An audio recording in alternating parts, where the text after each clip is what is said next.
President. We just have two quick proclamations for you to sign today. The first, today is Leif Erikson Day. Leif Erikson was a famous Viking explorer who discovered the coast of Newfoundland over a millennium ago.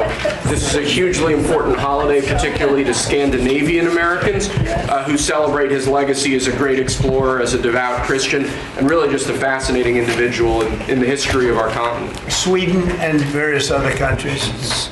We have a lot of people from Sweden, a lot of Scandinavians. This is very important for Scandinavians, and it's a great honor. Okay, and now you have another one that's, this is like I think, very non-controversial, frankly, but some people would say it's controversial. Go ahead. This is like Explorer Day for you, sir. Today we have your Columbus Day proclamation for Monday, which we're signing a bit early.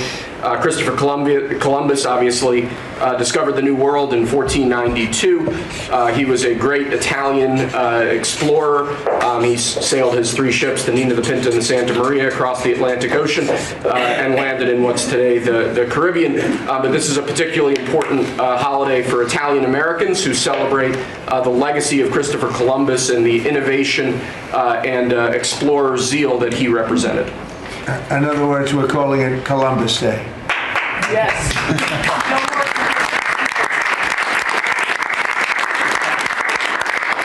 That was the press that broke out in applause.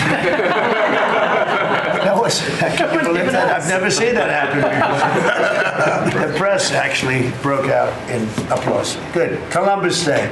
We're back. Columbus Day, we're back, Italians. We love the Italians. Okay. Thank you, Mr. Thank you. President. Great. Thank you very much. Have a good one, sir. So we covered Scandinavia and Italy. Not bad. Now for the rest of the world. So I want to thank everybody for being here. As you know, last night we reached a momentous breakthrough in the Middle East, something that people said was never going to be done. We ended the war in Gaza and really, on a much bigger basis, created peace. And I think it's going to be a lasting peace, hopefully an everlasting peace. Peace in the Middle East. We secured the release of all of the remaining hostages, and they should be released on Monday or Tuesday. Getting them is a complicated process. I'd rather not tell you what they have to do to get them. There are places you don't want to be, but we are getting the hostages back on Tuesday, Monday or Tuesday, and that'll be a day of joy. I'm going to try and make a trip over. We're going to try and get over there, and we're working on the timing, the exact timing. We're going to go to Egypt, where we'll have a signing, an additional signing. We've already had a signing representing me, but we're going to have an official signing. And the amazing thing is all of the countries over there, from Qatar to Saudi Arabia to UAE to all of them, I mean, the rich ones, the less than rich ones, they've all come together, something which is amazing, actually. They've all come together for this, and they're really probably the best relationships they've ever had. So it's been really something incredible that nobody thought it was possible to get it done. And very importantly, the hostages are coming back. As you know, they consider them hostages. They talk about them as hostages, but there are approximately 28 dead people, mostly young, mostly men, but and boys. I mean, boys. The one woman talked about her baby. Her baby's 25 years old, but you know, to her it's her baby, and we're bringing them home. We're getting everything, and to those parents, the dead young man is just as important, as though this person were alive. It's amazing. I've never seen anything quite like it. I've been very much involved. I've never seen anything quite like it. But it's really peace in the Middle East. And you remember October 7th was terrible, but also from the Hamas standpoint, they probably lost 70,000 people. That's big retribution. That's big retribution. But at some point, that whole thing has to stop, and we're going to see to it. Gaza is going to be slowly redone. You have tremendous wealth in that part of the world by certain countries, and just a small part of that, what they make will do wonders for Gaza. And I think you're going to see some tremendous countries stepping up and putting up a lot of money and taking care of things. But there's tremendous spirit like I haven't seen. And even the news, I won't call it fake news for this purpose because they really were very fair today, I must tell you, in all cases. But they covered it very well. They covered it very fairly. Everybody loves it. Everybody. People that were never giving us a fair shake, frankly, they can't even believe it. They're so they're amazed by it. A lot of people are. But it was just everything came together. I think the attack was very important on Iran because let's say that didn't happen, they'd probably by now have a nuclear weapon, numerous nuclear weapons. And therefore, even if we signed a deal, there'd be a big dark cloud over it, and it wouldn't be the same thing. So Iran's different, but Iran wants to work on peace now. They've informed us, and they've acknowledged that they are totally in favor of this deal. They think it's a great thing. So we appreciate that, and we'll work with Iran. As you know, we have major sanctions on Iran and lots of other things. We would like to see them be able to rebuild their country too, but they can't have a nuclear weapon. So I want to express my tremendous gratitude to the leaders of Qatar, Egypt, and Turkey for helping us reach this incredible day and for being there. They were there with us all the way. And of course, as you know, Saudi Arabia and Jordan and so many. I will tell you, President Erdogan was personally involved in dealing with Hamas and some of the others. He's been great. They've all been really amazing. Indonesia's been amazing. Indonesia's been fantastic. The whole world has come together for this. People that didn't get along, people that didn't like each other, neighboring countries that frankly didn't like each other, but now it's just this moment in time. So we look forward to welcoming the hostages like you can't believe home to their families, and that'll take place early next week. We hope Monday or Tuesday. And all Americans should be proud of the role that our country has played in bringing this terrible conflict to an end. And I want to thank, some of the people, JD, you were fantastic, and Pete, you were great. Marco was fantastic. Some of you were very much involved. I'm looking around. So indirectly, I think almost everybody in this room was involved. Susie, I want to thank you very much. You were incredible. You've done an incredible job. So, and yes, John, what you've done was invaluable. CIA, John Ratcliffe, and he's done an incredible job. So I want to thank you all, and if I'm missing anybody, I apologize, but you've been amazing. And then you have Steve Witkoff, who worked so hard. And you remember we settled 7, this is number 8, we settled 7 wars or major conflicts, but wars. And this is number 8. And the one that I thought would be maybe the quickest of all would be Russia-Ukraine, and I think that's going to happen too. But in the meantime, they're losing about 7,000 people a week, and that seems pretty bad. They're losing mostly soldiers, young soldiers. They go out to war, and they're getting killed. And while it doesn't affect us in a lot of ways, we've got a big ocean in between.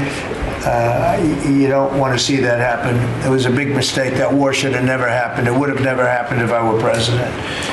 So we're here this morning for a cabinet meeting as my administration continues to deliver for the American people, despite the radical left lunatics that shut down our government. You have Democrats that they've lost their way. They have no leadership. We don't even know who to deal with over there. At least they know who to deal with. We have no idea who we're dealing with over there. It's like they have no idea what they're doing. Republicans have voted repeatedly to pass a clean, nonpartisan bill to reopen government at the same funding levels. We're not going to do anything only good for health care. We're really, I think, become the party of good health care. And they keep using health care as a cudgel. They want to try and get everyone thinking about health care. We're the ones that are saving health care.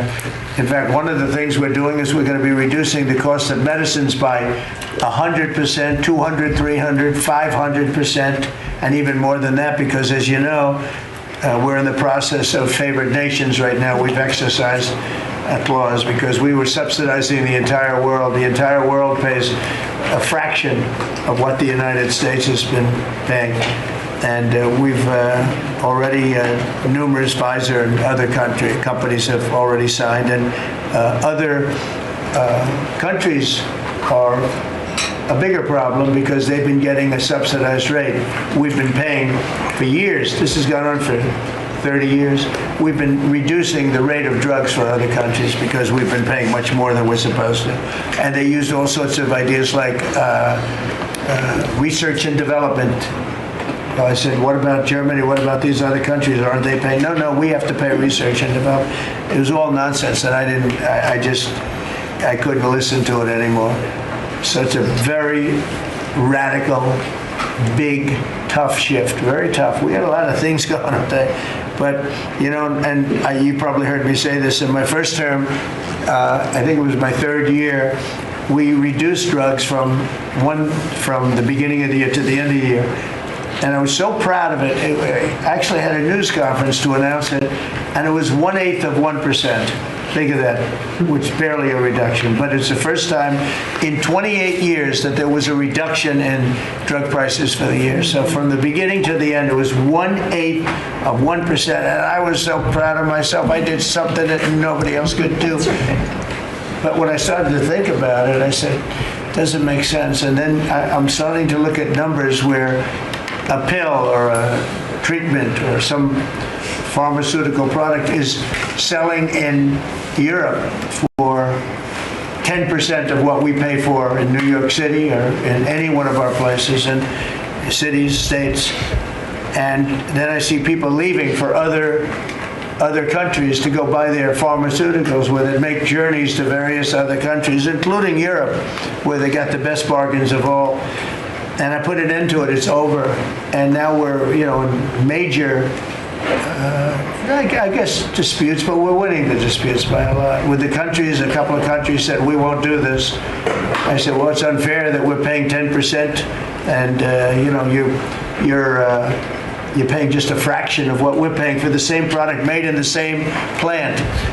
And they said, well, we're not going to do it. I said, that's okay. You don't have to do it. But I'm going to put a tariff of 9% or 7% or whatever the amount of money is. And I'm going to put a tariff on your country for the amount of money that you're taking advantage of us for. No, you guys. I said, yeah, I can do that. I'm going to do that. And they would immediately agree. And it'd make the tariff substantially more than the number we're talking about. And they would immediately agree. So we have the consent, I think, Bobby, of every country, essentially. They know that if they don't do it, we're going to put a tariff on for double the price, and then they're going to do it. So we never had that before. You never had anybody in here that knew what the hell they were doing, I'll be honest. It really it makes me angry. Because for years and years, and this started many years ago, and basically we subsidize the world. So this is going to have a huge positive impact on Medicare, Medicaid, even Social Security. But anything where there's pharmaceuticals, drugs involved, it's going to have a tremendous impact. So we're going to get drug reductions of 100%. I told you 1/8 of 1% that I was proud of myself. Now you're going to get 100%, 150%, 200, 300, 400, 500%. You're going to get the biggest drug reductions that you've ever seen. And they're already, I guess they're starting to kick in, but we've made deals with numerous companies and we're going for the full bore. We want whatever the price is. So that would mean that the world price, because the world is bigger than the United States, a lot more people, but the world price will go up a little bit and our price will come down a lot. So if a pill sells for $10 in London and $100 here, the pill will go to $20 in London and $20 for us. It's pretty simple. And that is a number that nobody can even fathom. It's a little like tariffs. Nobody knew how big they were. Nobody knew until they started seeing the trillions of dollars that have come in. I don't know why they didn't understand it.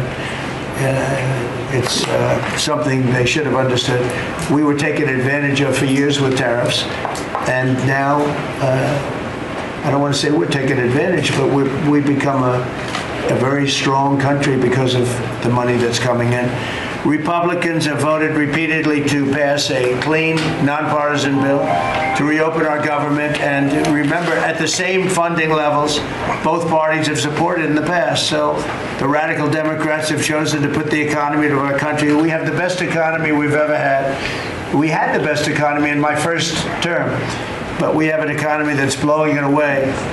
And we have the Democrats that are trying to obstruct. They don't want to have a good economy. I don't think they want to have a good country. That's why they try and stop our law enforcement from doing what we did in Washington, D.C. Washington, D.C., we have a great, safe, beautiful capital right now. Beautiful.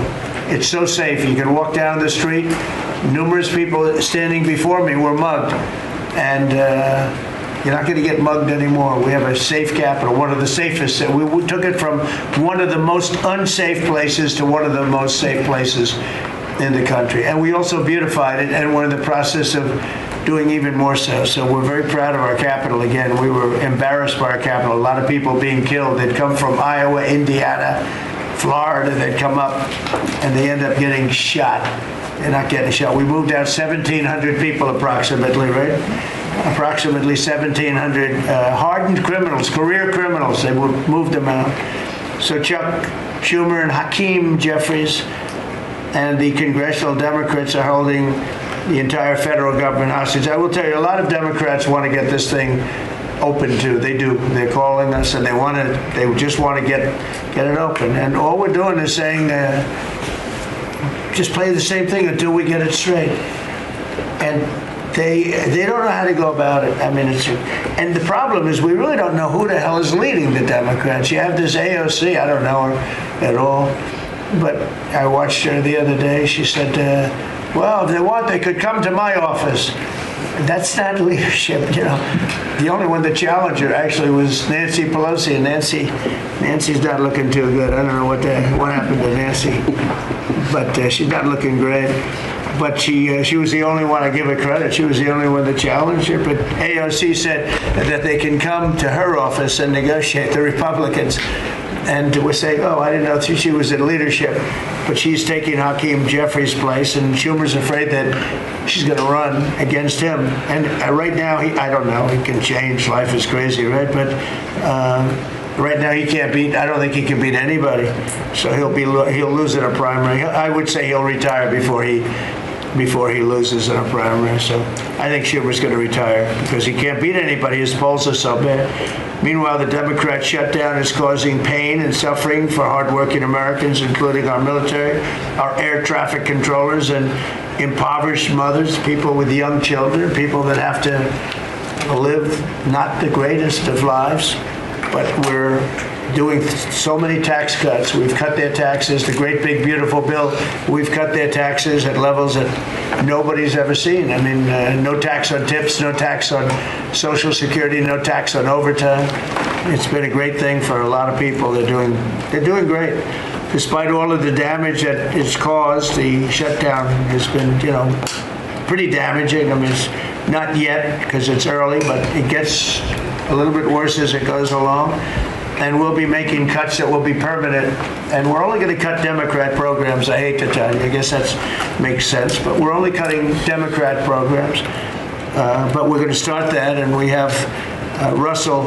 We can talk to you about it if he wants to. But we'll be cutting some very popular Democrat programs that aren't popular with Republicans, frankly, because that's the way it works. They wanted to do this, so we'll give them a little taste of their own medicine. But Chuck Schumer proclaimed this morning that every day gets better for them. No, every day it's actually getting worse for them. And they're having a rebellion in the Democrat Party because they want to stop. And if you saw all of Schumer's, I watched last night like 10 different times over the years, he said, you can't shut down government, you can't shut down, and now he's the one that shut it down.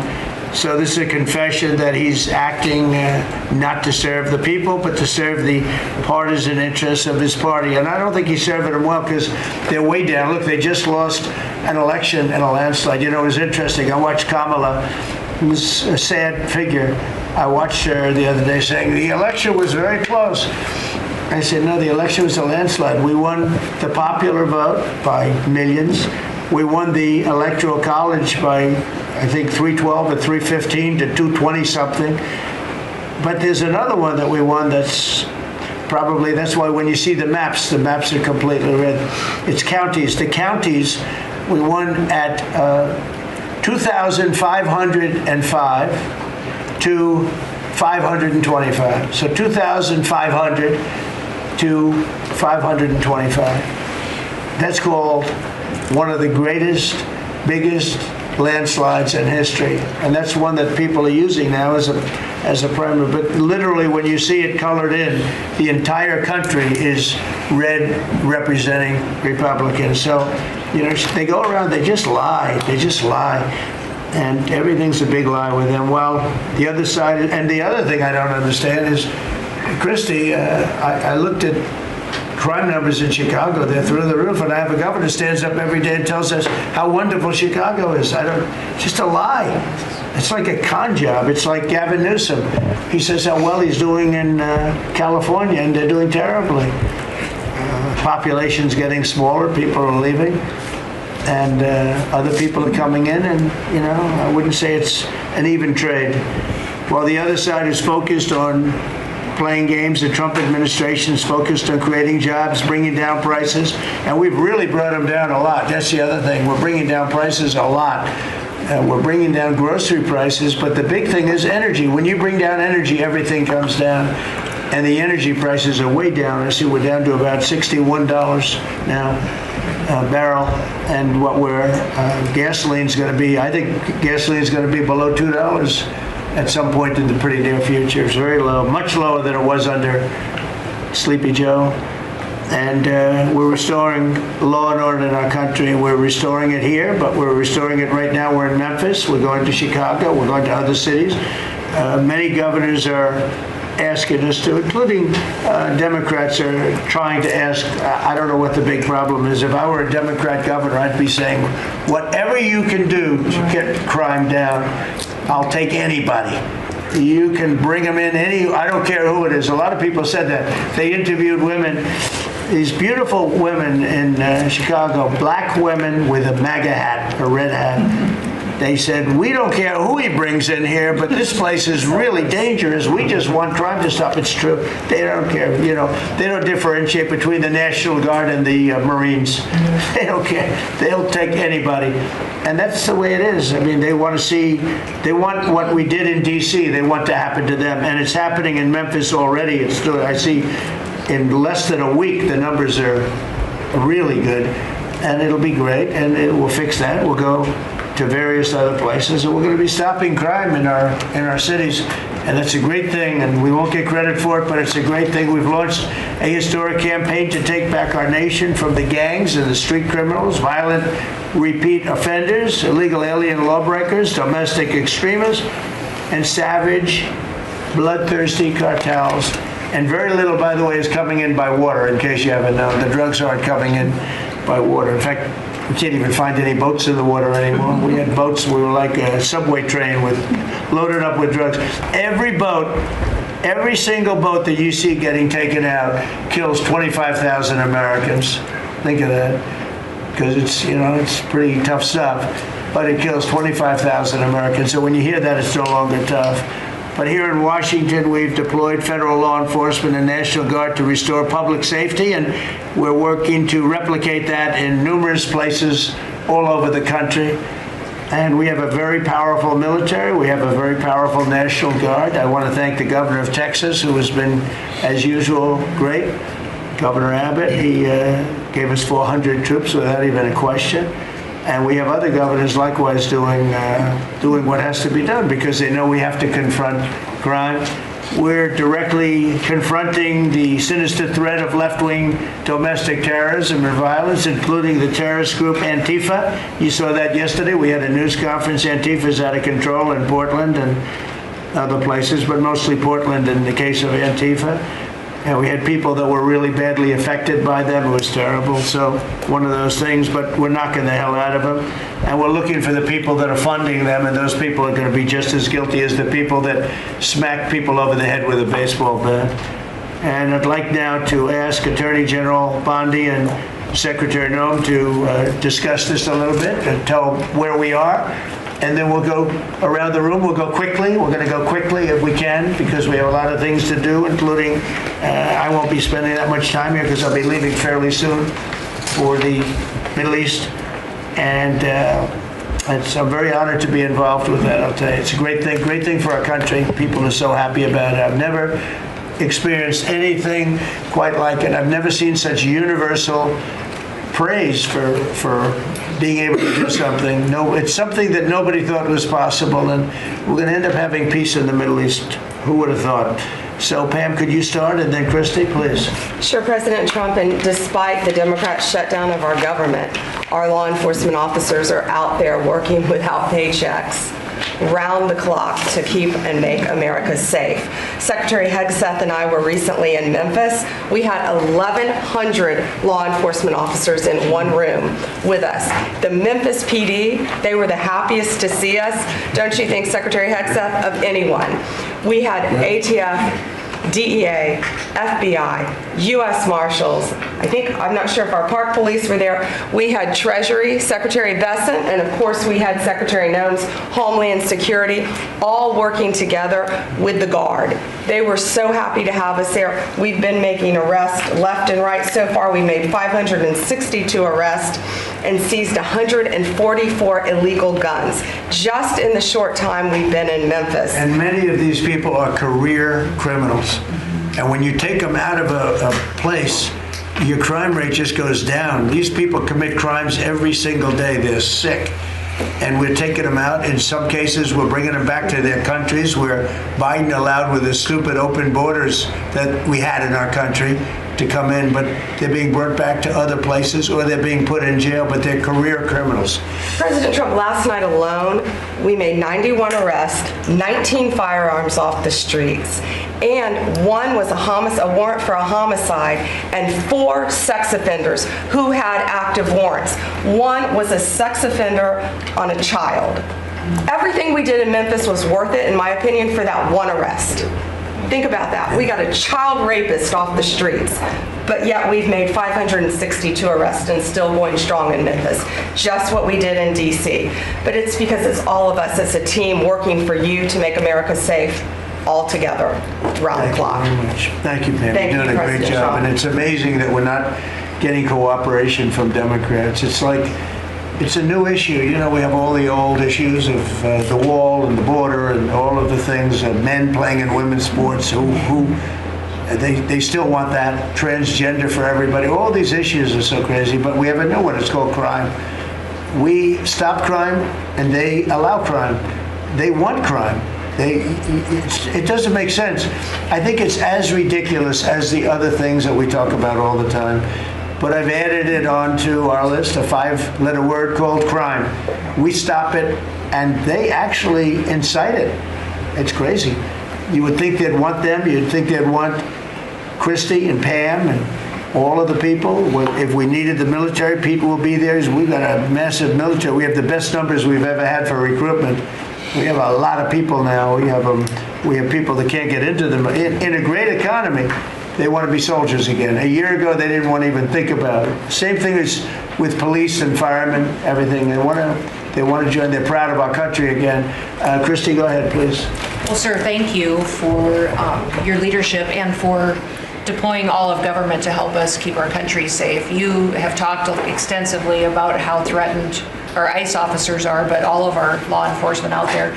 And we saw the shooting in Dallas at that facility, so we're hardening all of our buildings and making sure that we have more security measures, snipers on the roof, people to protect our law enforcement while they're out there on the streets. But what I'm also doing, sir, is, and with your authority, is we're purchasing more buildings in Chicago to operate out of. We're going to not back off. In fact, we're doubling down, and we're going to be in more parts of Chicago in response to the people there.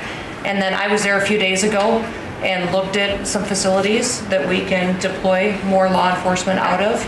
Because what they're trying to do with these riots and violence is distract us and keep us from going after those murderers and rapists that are out in the streets. And then I was in Portland, went out and back on Tuesday and met with the governor, met with the mayor, met with the chief of police and the superintendent of the highway patrol. They are all lying and disingenuous and dishonest people. because as soon as you leave the room, then they make the exact opposite response. So we're looking at new facilities to purchase. They're in Portland too, and we're going to double down. And I told them if they didn't meet our demands for safety and security on the streets and work with us, then we were going to bring in more federal law enforcement. So I want to thank Pete and the Department of War for all their help. They've been fantastic, but while we fight litigation and work with Pam on that, we're going to send more of our resources and men and women out there to keep everybody safe. So no worries. What we see in DC and what we see in Memphis for benefits for people in the safety and security, we'll see that in Chicago and Portland. And the numbers in Memphis, it's only a week, but the numbers have been amazing, I understand. That's exactly right. The crime numbers are way down. Fantastic, and it shows what a partnership can be between local law enforcement and the federal government. And if we have to do it the hard way in Portland and Chicago, we will. But the people demand. And the President safety. Trump, my lawyers are in court right now as we speak for you, arguing in Chicago and Portland to keep them safe, to bring in the Guard. The government doesn't want it there, but we do. We're going to keep their citizens safe, thanks to The you. people want it. I don't understand the politics of it. I don't understand why Pritzker is trying to protect people that are They're more really scared. bad. They're more scared of the anarchists that are on the street and the politics of it than they are of doing the right thing. I think they're afraid. Yeah, I yeah, think they're they're scared. threatened. They don't tell us, but I think Pritzker's threatened by people because there's no other reason that this could be possible, that they don't want to have a safe Chicago. And we can solve the problem very quickly. And we're doing that anyway, regardless of if he doesn't want it or if he does want it, we're doing it anyway. So make sure. I asked the mayor that himself. He said that Portland was perfectly safe, a beautiful city, no problems. And I said, well, why did you clear the streets for me today then and build out a 4-block radius to make sure I could get in and out of here? And these people on the street screaming death to ICE. There's graffiti that says Molotovs melt ice. We have the guillotines. We're going to use them. Portland's almost different. It's like anarchists. It is. It really You know, is. it's really different than a lot It's of the awful. others. This is a sick situation, but those are anarchists. Those are people that want to overthrow government. They're really degenerates. And we're finding out who is supplying all of those beautiful signs and everything Well, else. Scott's been fantastic. His team finding the financial networks is great. That's what Okay, gives Scott, everybody. Scott will do that. That's easy for Scott. We got a great team, sir. That's good. How about we go to Marco? You can talk a little bit about what's going on and Well, go ahead. yeah, Mr. President. I don't know if one day perhaps the entire story will be told about the events of yesterday, but suffice it to say, it's not an exaggeration that none of it would have been possible without the President of the United States being involved.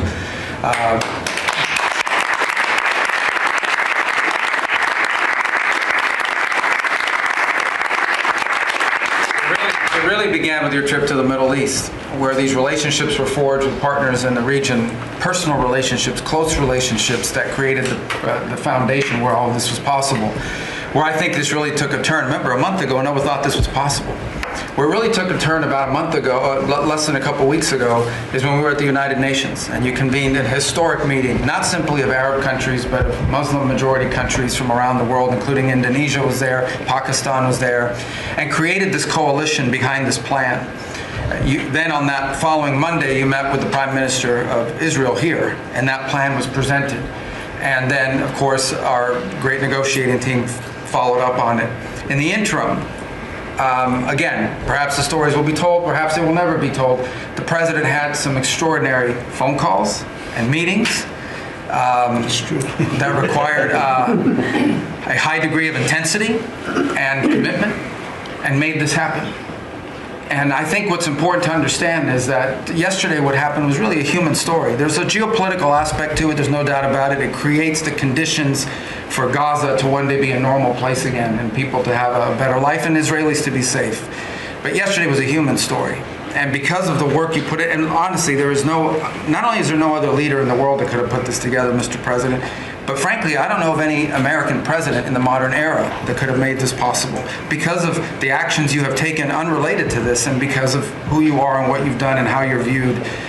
And this weekend, because of that, at some point very soon, we are going to see 20 living human beings emerge from the darkness into the light for the first time in 2 years. And that is because not only were you used the credibility and the power and the prestige of this office and the relationships you created, and you committed yourself to making it happen. And I think it will go down as a historic moment in the history of our country, and something our country should be very proud of, that we have a president that's committed to not just peace, but to the human aspect of reuniting these families. My last point on this is just a couple days ago, Secretary Lutnick hosted us all, many of us, at the Kennedy Center. And we have these families, we've interacted with them for so many years, for 2 years now. And the stories are heartbreaking, both whose families are alive and those who are deceased as well, who want their relatives back so that they can complete the process of grieving. And we had all hoped that perhaps that was the day that we would have an announcement for them on the anniversary of the 7th. But I know you were able to speak to some of those families last night. And I just hope the whole nation understands how incredibly proud they should be of their president and of their country for the role that they've played. And I don't want to let this moment pass, Mr. President, without also noting the incredible work of Steve Witkoff and Jared Kushner. Yeah. They're an incredible team working together, facing some substantial impediments to even being there this weekend and doing it. Let me just leave it at that. And they've done a great job on your behalf, Mr. President, and they deserve a tremendous amount of credit. But thank you for what you've done for the world. For the world. Thank you very much, Walter. I appreciate it. I think because we have a very busy day with all that's going on, what we'll do is maybe just a few of you raise your hand if you'd like to say something that don't talk too long, Doug. He's doing such a great job. So good that he could talk all day. That's the problem, right? But go ahead. And what we'll do is just take a few hands, and then we'll go back to getting peace done. Okay? We'll go a little bit quicker. We'll take a few questions from the press. Go ahead, please. President Trump, I just want to double down on what Marco was sharing. It's such a remarkable accomplishment. Agree that no other president could have done this, but what set the groundwork for you able to do that? When you took office on January 20th, you made a 180-degree turn in our military strength with Pete's leadership. You were the master class in peace through strength. So militarily, we've completely turned around. We've demonstrated that through execution against Iran and others, that we have force. We want to end wars, but we'll use power if we have to. And then secondarily, peace through strength is also the prosperity, having the strongest economy and being willing to wield the power of a tariff in addition to the military power to reorder the globe. Those two things that you're standing on, both economic power and military power, allowed these negotiations to go forward. And I think as you've described the importance of these economic negotiations and all the trade deals, but that also begins with another 180-degree turn, and that was the 180-degree turn on energy. You have used energy diplomacy to bring prosperity to the American people, and you've used it to bring peace abroad. The combination of those three things have been remarkable, and now we're seeing the remarkable result. And we got one more that I know you want to end with Russia and Ukraine. Energy is going to play a key role in that, and now with this historic agreement, we're in a position working with the Middle East to also end the Russian-Ukraine conflict. So again, congratulations. Thank you very much, Doug. I appreciate it. Maybe I'll go to you for a second. You can just cap out what he said about the military, how well we're doing, and how big it is, and how strong it is. Mr. President, you're exactly right. At the War Department, you don't get peace without strength. And our job is to be the strength part of the equation and deliver that when necessary, as you demonstrated with your Order of Midnight Hammer, and the entire world saw. And I just want to echo what Marco said. It is a personal honor to be able to witness the way you lead and negotiate. I wish people had a full understanding of what that looks like. That historic nature. A lot of us vets, the Vice President, Tulsi, Lee, Doug, probably after decades of war and the chaos that was unleashed through reckless and foolish American policies, never thought this kind of peace would be possible. Yet, with your strength, with your ability to wield trade negotiations, personal relationships, to open up that opportunity is truly historic on the world stage. And it creates a whole number of other cascading effects. And watching Marco and the Vice President and Steve and Jared the CIA director, everybody come together to make it happen. You've formed a phenomenal team, Mr. President. And at the War Department, our job is to make sure if and when there's question about American commitment, the whole world knows we've got the biggest, strongest, most lethal, and most ready War Department in the world, which is true, which is why we saw record recruitment in 2025, Mr. President. The first 2 weeks of 2026 already blows that out. FY 2026 already blows it out of the water. In fact, re-enlistment has already met its year-long goal in the Marine Corps in 2026.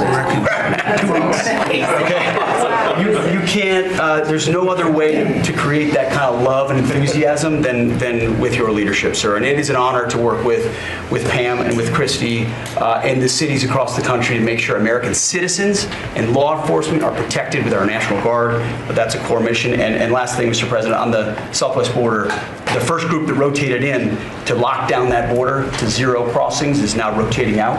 And with a new border medal, the Southwest Border Medal, or it's actually called the Mexican Border Medal, revived from 1918, that will be pinning on their chest. So thank you for renaming the department, and we're trying to live up to it every day. So thank you, sir. I mean, think of this. We have record numbers of recruitment. 1 year ago, there were stories, front-page stories, that we couldn't get anybody to join the Army, Navy, Air Force, Marines, Coast Guard. My beautiful, I call it our beautiful Space Force. I love our Space Force. It's turned out to be very important. But we couldn't get anybody to join. Nobody wanted to join, including our police and fire. They didn't want to join anything. Recruitment was embarrassing. We couldn't get anybody. And now we're brimming. Now it's, and they're getting in based on merit now. A soldier's a soldier. They come in now based on merit, not based on woke stuff that anybody can qualify. You have to qualify for jobs. You have to qualify for certain types of jobs. And it's amazing. So we were embarrassed a year ago. Think of it, a little bit more than a year ago. I think it stopped on November 5th. I think it really started, this all started on November 5th, the election day. But now everybody wants to be, and we have an overabundance, and maybe we should raise it a little bit. I don't know. I like that idea, sir. But we could raise it. But we have so many people want to join, and they're proud of our country again. JD, could I ask you to say a few words? Yes, sir. So just a couple of things. Mr. President, first of all, congratulations on yesterday. It was a big day to Marco, to Susie, to the entire team. But in particular, viewing it from this perspective where for months, the fake news media attacked you, attacked the entire team, attacked your approach. You know, the definition of insanity is to do the same thing again and again, expecting a different result. The reason we're here is because the president actually charted a different course with a different team. He vested a lot of authority in Steve Witkoff in particular, and that's why we're here. It's because you did something different, and I think it's important to recognize that. I also think the president, Marco mentioned the president's personal touch being a big part of this. The one thing I would say is obviously the president of the United States, a New York real estate billionaire, one of the most famous New Yorkers in the world, has a lot of interaction with a lot of people who are very pro-Israel. I think that was an important set of experiences and life experiences that he brought to the table. He also, of course, knew one of the most famous Palestinians in the world, Chuck Schumer, and I think without that background of knowledge, it would have been impossible to get us to this point. Second thing I would say, just on Chuck Schumer, the president mentioned this, that Chuck Schumer said this has been very good for us this morning about the shutdown.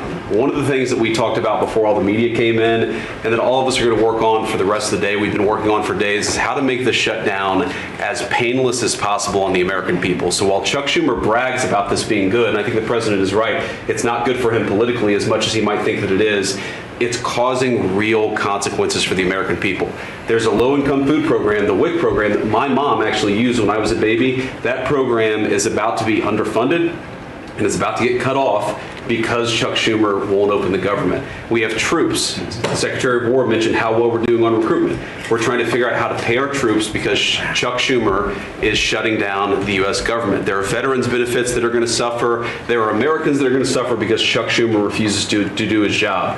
So while we're all celebrating this incredible success that we've had on the world stage, the country could be doing so much better if Chuck Schumer did his job and opened the government. Every single Republican, except for Rand Paul, has voted to open the government. A few moderate Democrats, to their credit, have voted with us to open the government. We just need 5 more Democrats to come to their senses and let the people's government serve the American people. I hope that they'll do that. Thank you. Thank you, sir. Chris, please. Yeah, to follow up on that point, Mr. President, the Democrat or Schumer shutdown did not begin 8 or 9 days ago. It began 8 or 9 months ago with your inauguration. For the first time in American history, every Senate confirmed appointee who are our deputies to run our department, every one of them has been filibustered. One of the critical parts of my department is the National Nuclear Security Administration. It maintains, manufactures our nuclear weapons and our engines for nuclear submarines and nuclear aircraft carriers. We are a key supplier to Secretary of War Pete Hegseth.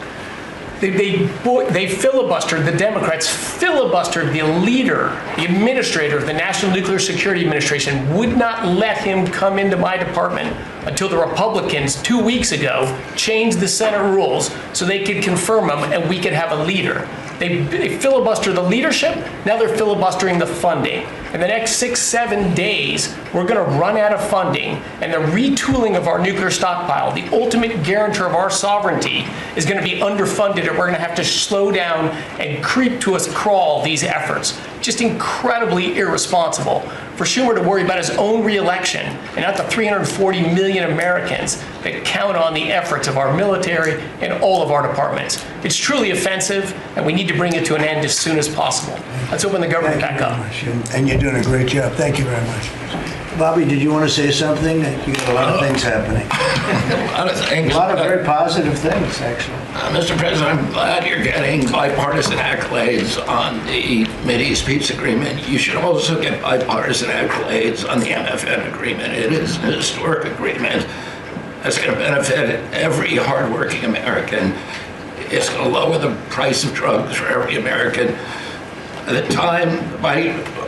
the time this administration is over, we will have 95% of the drugs in this country will be the lowest price in the world.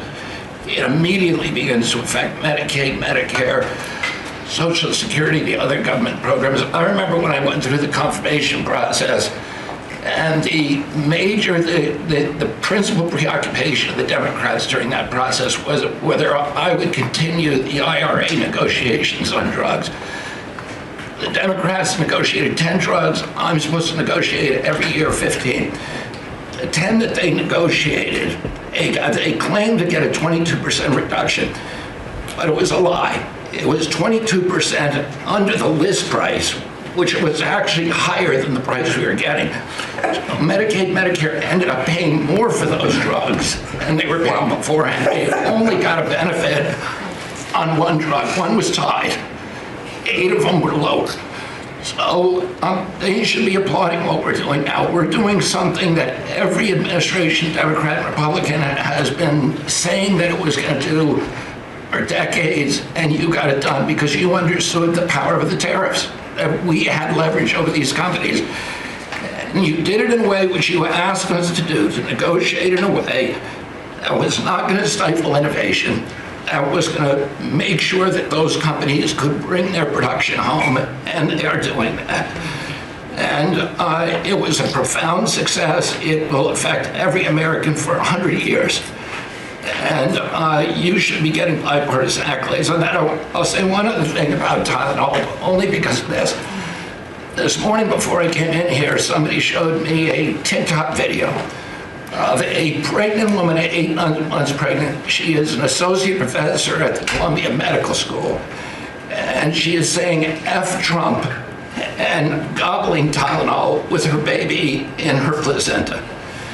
And the level of Trump derangement syndrome has now left the political landscapes, and it is now in the realm of pathology.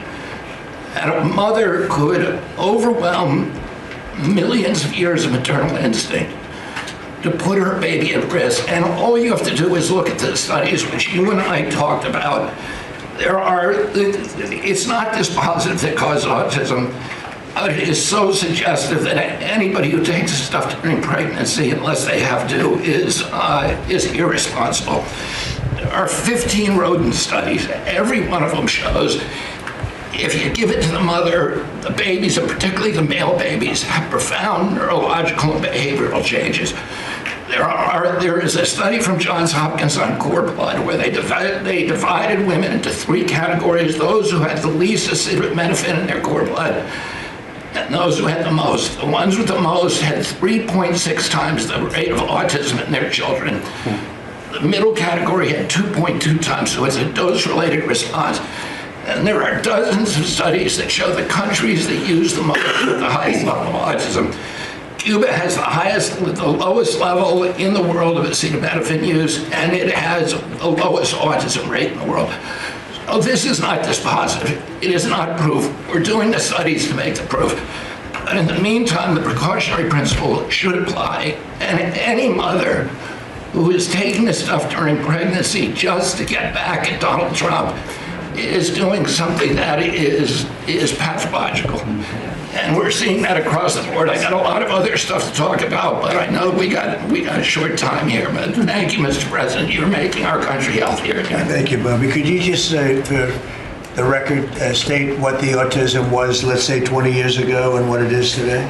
In 1970, the largest epidemiological study in history was performed. 900,000 kids were looked at. They were looking for autism in Wisconsin children. They looked at every child in Wisconsin who was 8 years old. They found an autism rate of 0.7 per 10,000. So almost close to 1 in 20,000, less than 1 in 10,000. Today, the autism rates are nationally 1 in 31, but it's actually much worse than that because California, which has the best collection system, reports an autism rate of 1 in every 19 children, 1 in every 12.5 boys. This is a national security issue. There is nothing more important, and I'm grateful to you, Mr. President, because you know the flack that you take for talking about this issue. You've shown courage and you've shown leadership, and I can't thank you enough for letting me do this work. Thank you. So think of that, 1 in 20,000, and now it's 1 in 12 for boys, 1 in 18, 19 for girls. So obviously there's something that's artificially, I think, induced, something, whether it's the vaccines in terms of these massive vaccines that are twice the size of a jar like that, of a glass of water like that, I mean, into a baby's body. And I've suggested get them in doses, get them in, maybe 20%, 30%, but smaller, not such a big. I think, that. Then we had certain recommendations, the MMR, take them separately. The measles is already separate now, and it works out much better, but there doesn't seem to be any impact if you take it separately. If you take it as a combination, it's not so great. And some other things, but I would say don't take Tylenol if you're pregnant, and when the baby is born, don't give it Tylenol. If you can avoid it at all, just don't give it Tylenol. I'll say this. Really, what do you have to lose? You really don't have much to lose. Yeah, go ahead. There's many other confirmation studies. There's 2 studies that show children who are circumcised early have double the rate of autism. And it's highly likely because they're given Tylenol. So, none of this is dispositive, but all of it is stuff that we should be paying attention to. But, there's a tremendous amount of proof or evidence, I would say, as a non-doctor, but I've studied this a long time ago. I met Bobby in my office 20 years ago. We were talking about the same thing 20 years ago. And I was a real estate developer. It bothered me that it seemed to be getting worse, but it's so bad now when you hear these numbers. It's not even really sustainable. I don't know how people do it, but there is some very strong evidence on Tylenol. In fact, at one point, I guess the company gave a warning. They still don't recommend it during pregnancy. That's the weird thing. They're not recommending it, and that's the company itself. So just don't take it. Don't take it. If you're a woman, don't take it, and don't give it to the baby when the baby's born, and I think that's going to have an impact. But I'd also get the shots in smaller doses. There are a few things, we gave a few things that just seem to be, and I think you'd get that number way back up. Think of it.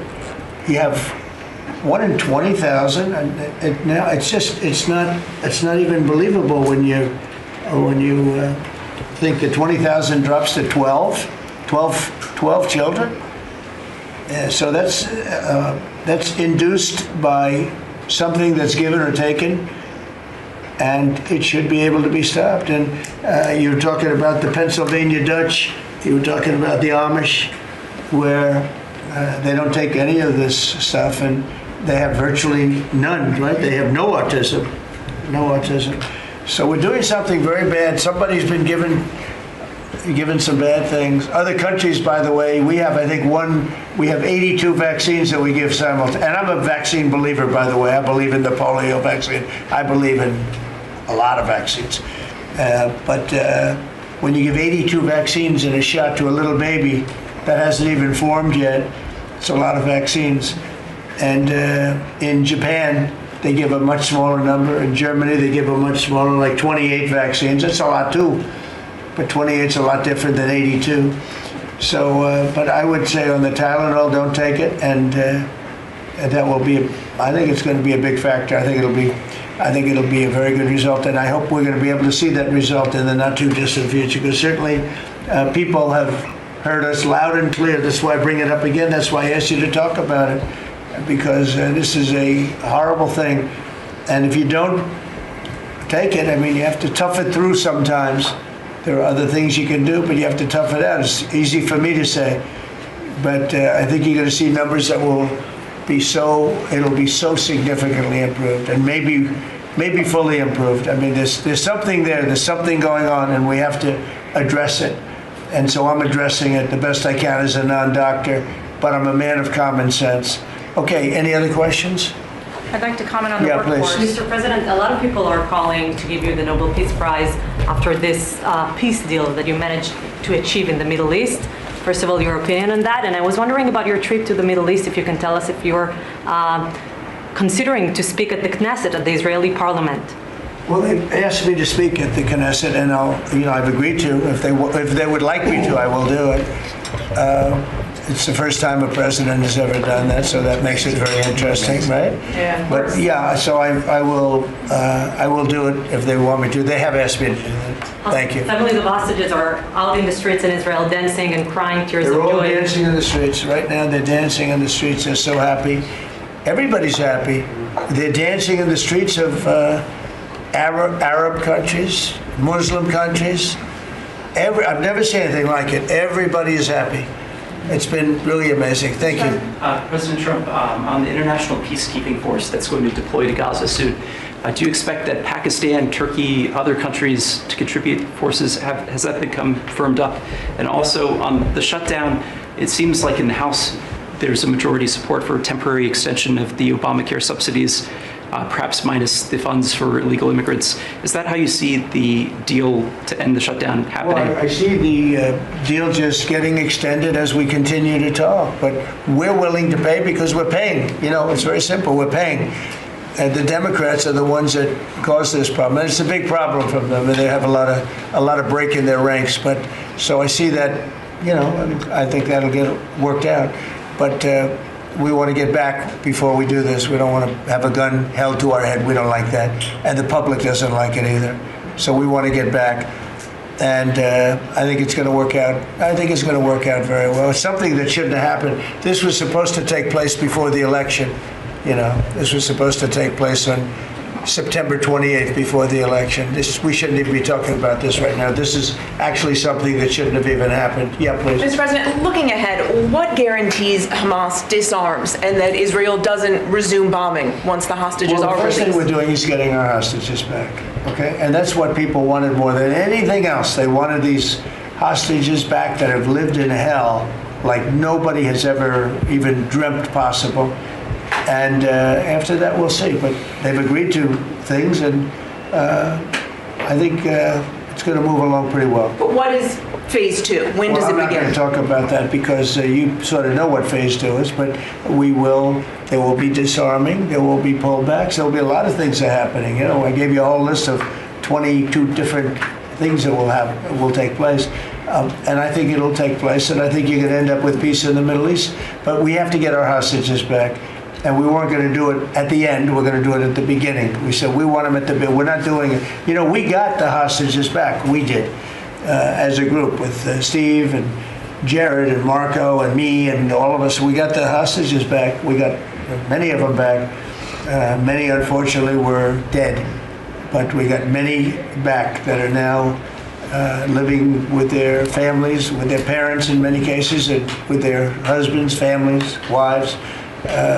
Many of them, they celebrate all over. They're the ones that are celebrating the loudest.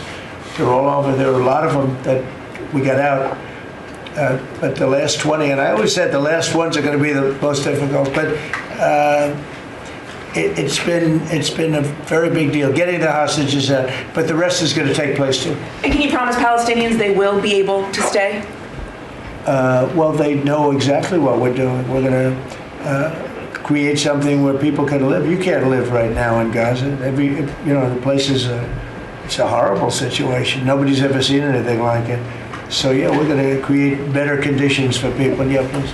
Mr. President, excuse me, what kind of security guarantees is the United States going to make for Gaza? Well, we're going to work with very wealthy countries that love people, frankly. I know them very well. They love people, but they love Arab people, and they love Muslims, and they love, I think right now they love everybody, and they're immensely wealthy, and they're going to be involved in putting up money, and for them, it's a small amount of money. For somebody else, it's a large amount of money. But, these are the wealthiest countries in the world, and they'll be very much involved in making it as good as possible. And what's your take now on a two-state solution, sir? Just to follow up on that. What is your view now on a two-state solution for the... I don't have a view. I'm going to go with what they agree to. Mr. President, given that there are some tough provisions for Israel in this agreement, are you at all concerned that Bibi Netanyahu may not continue in his post? He may be deposed. That Bibi may go a little bit out of whack. That he may no longer be prime minister when this is over.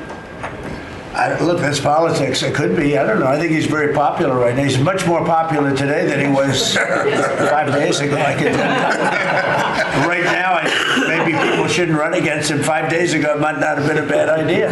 No, Bibi's become. This has been a very good thing.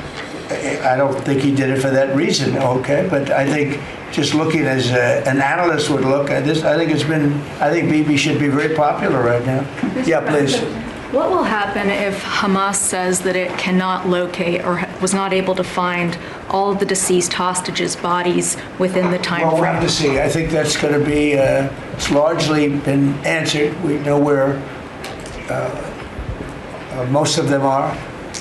Actually, the bodies are a bigger problem because some of the bodies are going to be a little bit hard to find. It's a terrible thing to discuss even, but you understand, we're all people, we're grown-ups, we understand life. Nobody can understand this stuff because this could have taken place, but we have the hostages for the most part, and so I don't think it's going to be overly big. The situation with the bodies, they say 20, 28.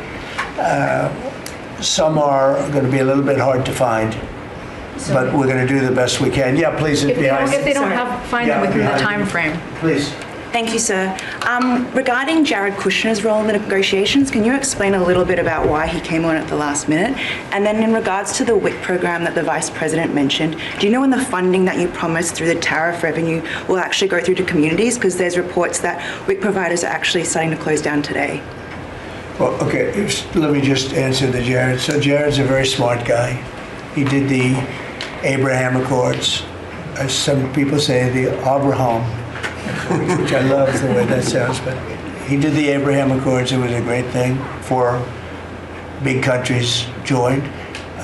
If I were president, if the election would have been a correct election, which it wasn't, you'd have every country in there. Maybe even Iran would have been in there, frankly.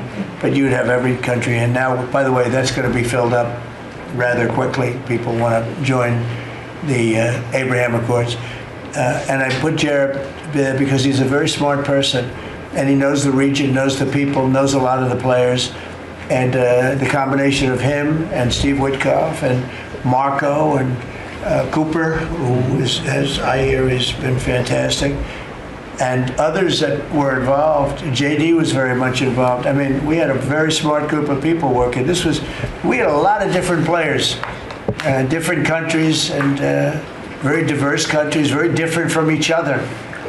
They had certain things in common, but they had a lot of things, mostly things that were not at all common to their countries. So we had a very smart group of people. These are high IQ people. Okay, I talk about how many low IQ people we have in our government. We got some real low ones, but some shockingly low. But these are very high IQ people, and that's what we want. I like high IQ people. Yeah. Mr. President, thank you. Can I ask you about the China? You're meeting with President Xi. The Chinese have now set to put in new export controls on rare earth minerals, and they've stopped buying soybeans from the U.S. What do you hope to get out of that meeting now with President Xi? Well, we'll see. I mean, I just heard this a little while ago before we came in, so I haven't been briefed on it. The export. I mean, look, we have the ultimate export. We have import, and we have export. We import from China massive amounts, and maybe we'll have to stop doing that. But I don't know exactly what it is. Neither do you. Neither does anybody. It's a little bit soon. I just heard about it. So Scott and Howard will figure that out, and I'm sure we'll be able to handle it. Can I ask you about the soybeans? What is the plan to help farmers? Is it direct checks? Is it tax? Have you sorted that out yet? Well, what happens with soybeans is we're going to see more and more, I think, opening up, and part of the reason that we'll be discussing, he's got things that he wants to discuss with me, and I have things that I want to discuss with him, and one of the things is soybeans. I had a great deal with China where they would buy $50 billion worth of our farm product and manufacturing and other things, but farm product.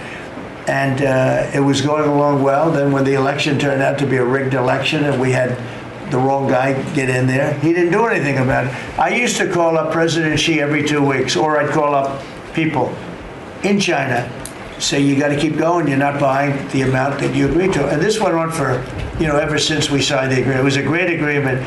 So they used to do 15 billion, and I got it up to 50 billion, 50, and it was great. Then when Biden got in, they just never adhered to the agreement, and nobody in Biden's group, as you can imagine, did anything about it. So it just sat there for 4 years, and they didn't adhere to the agreement. And it's hard to go back after 4 years of nobody calling them, but I used to call them every 2 weeks. I'd say, you're a little low, or I appreciate it. Oftentimes I'd say, thank you very much. You are totally adhering to the agreement. But we had an agreement, they would buy $50 billion worth of our product, mostly farm product. And the farmer, remember I said to the farmers, buy larger tractors and more land. And that's exactly what happened. They did well. But we do suffer. I'd like you to discuss that maybe for a second, Brooke. Sure. Very quickly, by the way. Yes, sir. But would you just talk about how Biden let us down? Biden, every single thing, every problem the farmer has is because Biden didn't do anything for 4 years. Go ahead. No, I think that's right. This president has been unequivocal in his support of the farmers. First of all, in term one, we worked on it so hard and opened up markets, but especially this term. But here's what everyone has to understand. The farm economy is in a very uncertain time. But that isn't because of the current trade negotiations, although certainly the China part is part of that. But we inherited a slew of issues. First of all, as the president said, when we left Trump 1, we had an agriculture trade surplus. When we came back for Trump 2, it was a $50 billion ag deficit. That isn't everything, that's just agriculture. The second part is the cost of inputs for our farmers increased on average between 30 and 38%, but that includes fertilizer, it includes fuel, it includes interest rates, it includes labor.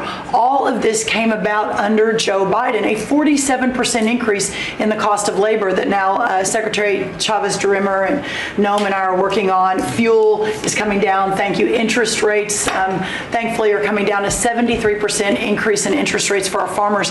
They couldn't get loans to make sure that they could move forward. So that's all really, really important, and I think we have to realize what the president's commitment is this, that we're moving into an era of rural prosperity, of a golden age for our farmers in rural America. The trade renegotiations and the trade realignment that Jameson and Scott and Howard have led with the president's leadership is unlike anything that's happened in the history of our country. And those that will benefit the most are the original Americans, our farmers and our ranchers.